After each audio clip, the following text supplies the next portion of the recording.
the Trump White House has come out swinging, really gone after the BBC. They are boasting of the fact that they got rid of the BBC top brass. So not only are they reshaping the media landscape in the US in their image, they're now boasting of taking down a foreign news broadcaster's leadership, a broadcaster, of course, with global reach. Now the key point here, this is why it's just gaslighting. Yeah. Yes, they shouldn't have done that edit. There were no complaints about it at the time, including, I would note, by Donald Trump's team.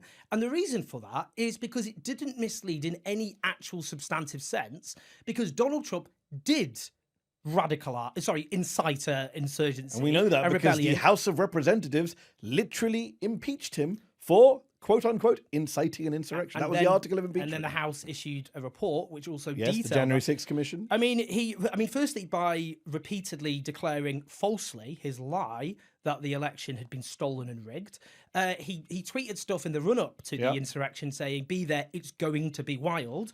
He said, "Fight like hell" before the speech, "Fight like hell" during the speech. Over and over again. This idea that the edit changed. And by the way, Donald Trump, on the day we're speaking, is still threatening to sue the BBC for $1 billion, Dr. Evil style, $1 billion. The BBC, thankfully, may have lost much of their spine, haven't lost all of their spine. Apparently, it's being reported they have no plans to agree to that. They're going to tell him politely to get lost because the legal advice they have says there's no scenario in which they would pay out any money, let alone no, because it has to damage. You have to prove that the reputation has been damaged, and therefore Donald Trump's reputation is somebody who tried to overturn an election. Exactly. Piers Morgan, our friend Piers Morgan, whose show we go on, he tweeted that this was a stitch-up. Those are the words he used. A stitch-up by the BBC against Donald Trump.